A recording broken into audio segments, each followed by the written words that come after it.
This is your 420 Radio News for Monday, January 13th, 2014. I'm Russ Belville. With the unqualified success of the first week of legal marijuana sales in Colorado, competition is heating up for the retail marijuana licensing in Washington state. Over 2,000 applications for marijuana retail licenses were processed by the state for just 334 licenses that will be allotted through a lottery. About 500 of those have been rejected by the state for reasons including their proposed pot shop locations are closer than 1,000 feet to a school or youth facility. In Seattle alone, there are 408 applications for just 21 retail locations allowed, leading some compliant locations to attract the attention of multiple entrepreneurs.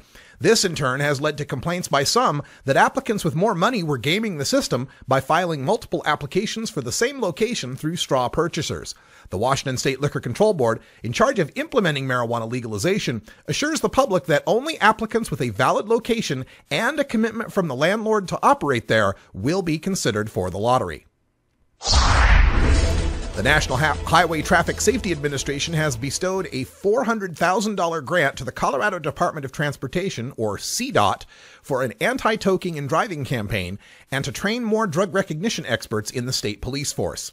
Emily Wilfong, a spokesperson for CDOT, said, quote, "Federal officials do realize this is a traffic safety issue and needs to be addressed," end quote. The program begins in March and includes posters on the harms of toking and driving to be distributed at Colorado pot shops and an advertising campaign on television. State police officials say Colorado has 185 officers trained as drug recognition experts and hope the grant will pay for the training of 35 more.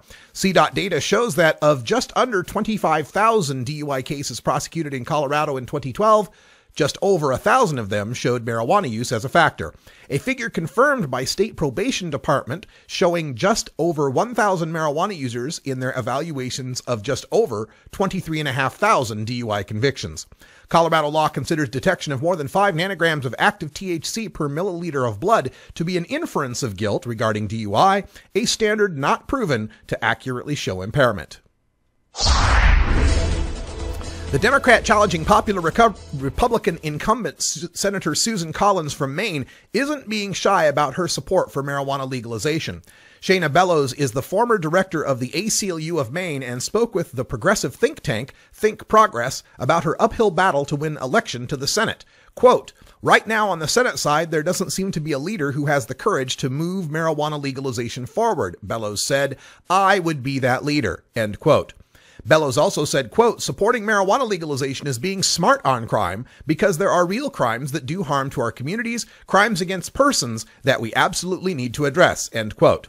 Bellows also pointed to the racism in marijuana prohibition, observing, quote, "Even in Maine, one of the whitest states in the country, people of color are twice as likely to be stopped and arrested for marijuana offenses than white people."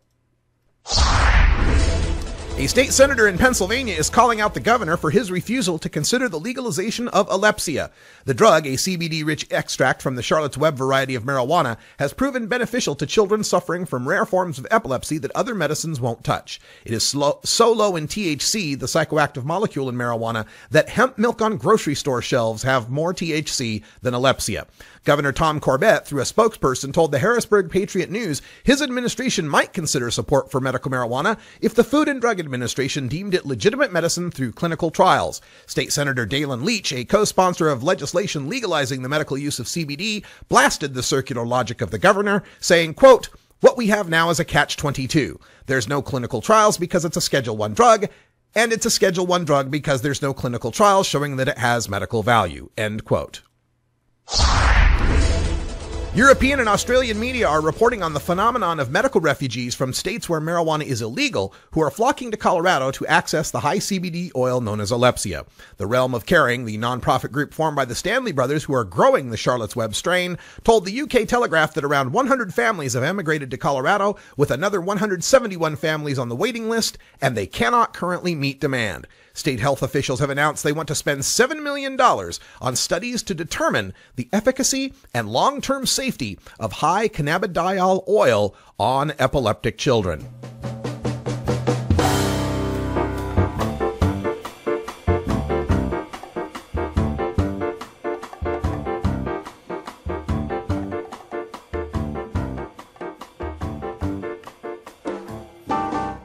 This has been your 420 Radio News for Monday, January 13th, 2014. I'm Russ Belville. Catch the transcript of our 420 Radio News available daily at the National Cannabis Coalition. Visit ncc420.com for more. When we come back, we'll go behind the headlines and take a look at the statistics from Colorado on just how much marijuana legalization has changed the prosecution of marijuana crimes in the Centennial State. You're listening to The Russ Belville Show on 420radio.org. We'll be right back.